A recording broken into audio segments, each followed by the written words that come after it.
খুলে কথা বলতে চাই।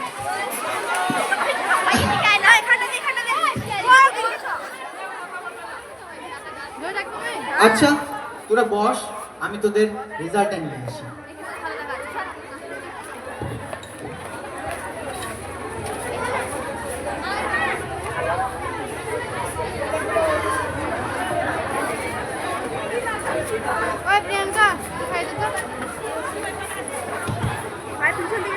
তোরা জানিস আমাকে পুরনো পড়াটা আবার পড়তে হবে ভেবে কাল রাত্রে একবার বইটা খুলেছিলাম। বই খুলেই দেখি আরে বাবা বইয়ের অক্ষরগুলো নাচছিল।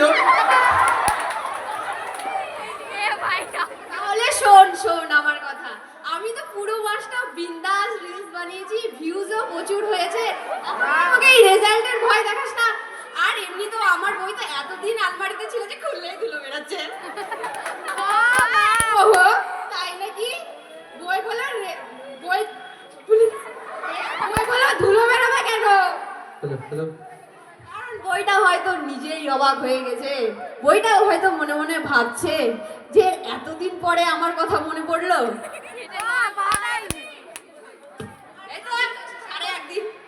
আর আমি তো সারা বছর যা পড়েছি পরীক্ষার খাতায় বমি করে দিয়েছি। এত লিখেছিস? আরে টেনশনেই বমি করে দিয়েছি। যাই হোক এসব কথা ছাড়, যা হয়েছে তা হয়েছে। সবকিছুরই একটা ব্যাকআপ প্ল্যানিং থাকা দরকার। রেজাল্ট খারাপ হলে তোদের সবার প্ল্যানিং কি? আমি ঠিক করেছি রেজাল্টের দিন আমি অসুস্থ হয়ে পড়বো। ইচ্ছে করে? না না স্বাভাবিক ভাবে, ভয়েই হয়তো অসুস্থ। আর আমি বলবো রেজাল্ট আমার গায়ে করে সাথে বাহ, নাচতে না জানলে উঠোন বাঁকা। আরে আমার এখন মনে পড়লো আমার বাবা বলেছেন ভালো না হলে মোবাইল বন্ধ। ভাই আমি রিলস বানাবো কেমন করে? এই তোরা এটাতেই ভয় পাচ্ছিস। আমার বাবা কি বলেছেন শোন। বল বল বল। বলেছে রেজাল্ট খারাপ হলে বেটা তুই বন্ধ। আর আমার বাবা তো কিছুই বলেনি। বাহ, তাই নাকি রে? তোর বাবা এত শান্ত কেন? আরে উনি বলেছেন রেজাল্ট তো আসবেই, আগে থেকে ভয় করে কি লাভ? ও শোন শোন শোন, তোদের একটা কথা বলা হয়নি। কাল রাত্রে আমি একটা স্বপ্ন দেখেছি। এবারের পরীক্ষায় আমি ফার্স্ট হয়েছি। তাই তাই? আমার বাবা আমি জড়িয়ে ধরে নাচছিলাম। তারপর তারপর আর কি যেটা হয়ে থাকে, বাবার এক লাথিতে আমার ঘুমটাই ভেঙে গেল। স্যাড। আর তোরা তো ফালতু কথা বলছিস কেন?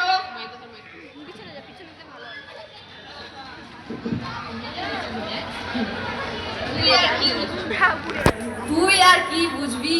তুই চুপ কর চুপ কর। কারণ পড়াশোনা না করলে ফালতু কথাই আমাদের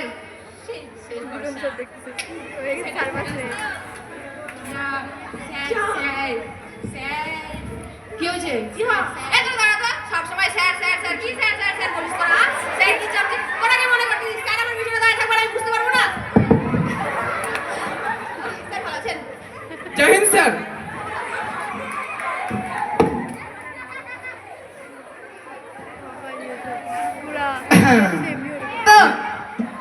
কিরে তোরা সবাই তো ভয় পাচ্ছিস কেন?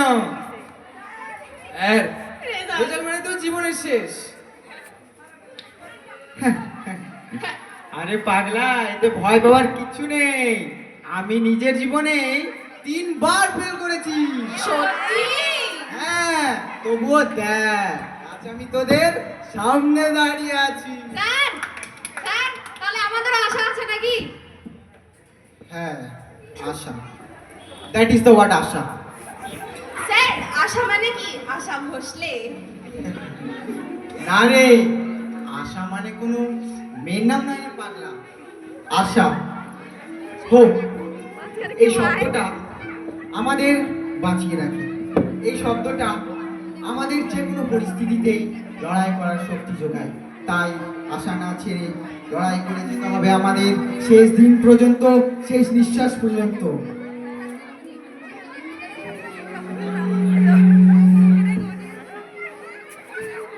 তোরা জানিস, না তোরা জানিস, না স্যার আপনি না বললে কি করে জানবো? তাও ঠিক, আমি না বললে তোরা জানবি কি করে? তাহলে শোন, আমাদের স্কুলেরই এক ছাত্র কঠিন রোগে আক্রান্ত ছিল।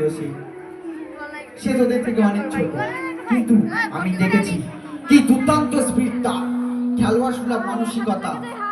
সে জীবন যুদ্ধে জিততে পারেনি ঠিকই, কিন্তু কিভাবে লড়াই করতে হবে তা আমাদের ঠিক শিখিয়ে দিয়ে গেছে। আর আর তোরা নাকি একটু একটু নম্বর কম পেলে, একটু একটু সমস্যা হলে নিজেকে শেষ করে দিতে চাস, এটা কিন্তু ঠিক নয়।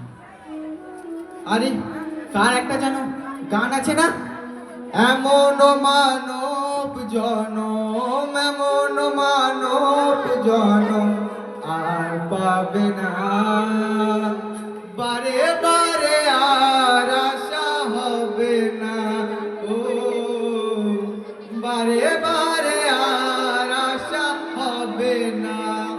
তাই তো বলি, যার যা ভালো লাগে সে তাই নিয়ে লড়াই করে চল। আর আজ থেকে আমার সাথে তোরা সবাই এই মন্ত্রে দীক্ষিত হ। নে সবাই একসাথে বলি, দুর্গমগিরি দুর্গমগিরি কান্তর মরু কান্তর মরু দুস্তর পরবার হে, দুস্তর পরবার হে, লঙ্ঘিত হবে রাত্রি নিশীতে, লঙ্ঘিত হবে রাত্রি নিশীতে, যাত্রীরা সব হুঁশিয়ার। যাত্রীরা সব হুঁশিয়ার। এই জিৎ, হ্যাঁ স্যার বলেন। নে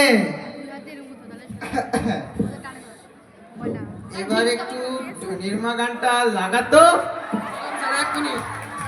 শরীরটাকে নাচিয়ে নি।